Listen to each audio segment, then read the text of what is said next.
Hello card fighters, TrinityTCG here. Today I'll be giving you guys a deck profile of Levidra post Banlist. This is a deck I've been saving. I've had it ready for a while. I actually won the mat with this deck. Fought Odium in the finals, and Raziel. Actually, the Raziel player would have won, but we went to turns, and he took a minute to decide if he wanted to go for the Vine Scale and risk it or not. And I think that's really what it came down to. Otherwise, we played it out. He would have won by deck out. But I got the mat with this deck. I have been playing this deck for a little while now. I'm still not an expert, but I do believe this is what you do going forward with the deck. I think this is probably the best and most consistent way to go about it. There's a few ratios you might be able to change, but without further ado, we'll get on with the deck profile. We'll start with the ride line is your standard Levidra ride line. Your go second draw starter, Score Piercer, Mantis Scythe, and you run Destined King in the ride line, not the original. Destined King is just the go-to. He's like the only one you do this for. You don't do it with Nexus. Well, you could, but it's not really, you don't really get much off of that, honestly. I think that was really weird. And you don't really do it with Fated King because there's no more diversity cut, really. Or at least in America. We don't get diversity cut from what I know, what I remember. Next, we run 3 Destined King Levidra, Persona Ride. More Levidra names. Then we run 4 of the original Levidra. You want to see this card so you can get your Divine Skill, and you want to basically get markers. And these all count towards your Persona Ride, but sometimes the thing about this deck is you gotta decide if you'd rather get Persona Ride or markers, because there are scenarios where that does come up. Moving on to the rest of the grade 3s, I play my new Regalis piece besides Twin Cast I've dropped Twin Cast and I run 4-bid Surrogate. This card is really good for the deck because it will give us access to our limited card, as well as, you're probably like, why would you do this? You don't run, you're not really going to want to call Levidra. We're running a 1 of. It's not the best card, and if it comes up, it comes up, but he's alright. It's a free body, right? He's a counterblast, draw, remove a marker. He can come up. You're probably not. I've tried using his skill a few times to see how I like it. You're probably not using his skill most of the time.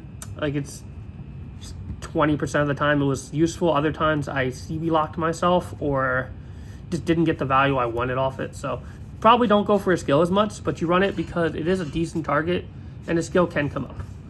And it's a good way to just get 2 free bodies, you know? So that's the order. I think that's really the best way to go about it, just to get your Charment in circulation. Next, we run 4 on-fall, 4 Foxels.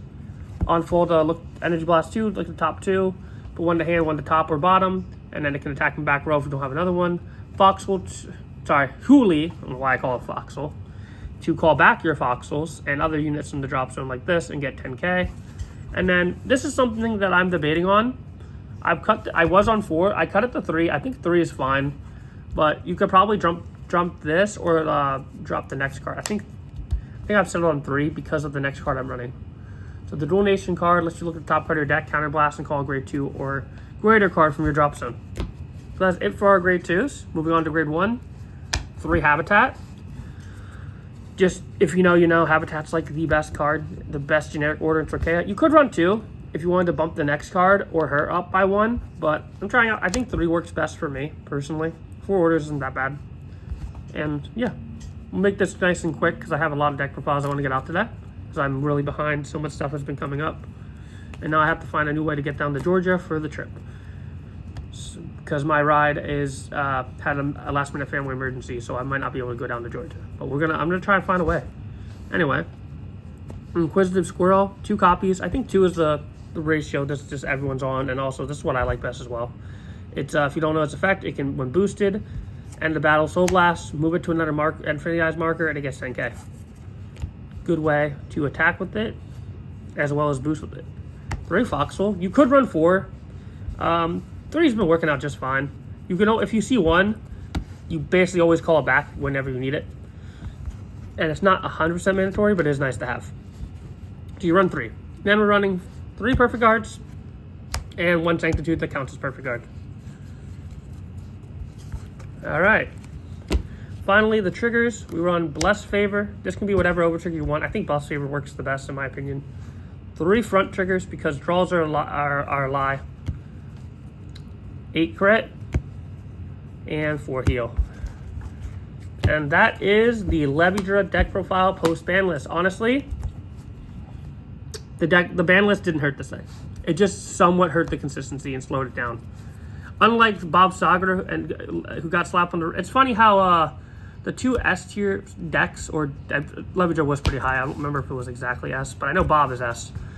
The two decks like these are just getting slaps on the wrist is just, in my opinion, Bushi doesn't know what the fuck they're doing still, honestly. I'm going to stand by that. This deck could have got hit harder, but their theory is just power creep more, hit less, and then the new Buddy Fight stuff coming out is actually really insanely good, honestly. I expect I hate Jackknife Dragon with a passion. That's funny that it counters my Welstra. I think that's hilarious, and every one of my friends are going to make it so I can't play Welstra, which Lucy wrote for their card design for that. It's just like when I used to play Plague and everyone just bought the God Cluck starter deck, just in case I ever wanted to pull out Plague and just play Plague, even though it was bad in Ace. Everyone just goes, oh, God Cluck starter deck. Why? Like, I don't like card design like that, where you just make a deck where another deck just almost physically can't do anything. Vanguard is not supposed to be one of those games. It's anecdotal. It's like 1 in a 50% matchup. But Jackknife is looking to be one of the best decks out of Buddy Fight, in my opinion, from testing. Followed by Ozzy the Haka. I think that one's up there as well. And I want to say Cotton World's the third best. And I think Yamageto's the worst. I don't know where to put Drum and Magic World because I haven't tested them yet and I haven't seen them. But definitely want to do a Magic World. I'm a big Magic World fan, so I definitely need to get around to testing Asmodai and Tetsuya. And yeah, hopefully in the future I can do that deck profile to the channel. I hope you liked the deck profile and my terrible commentary. If you have any suggestions, as I'm still working with Levidra, be sure to leave them down in the comment section down below. And I'll catch you in the next video. Ciao.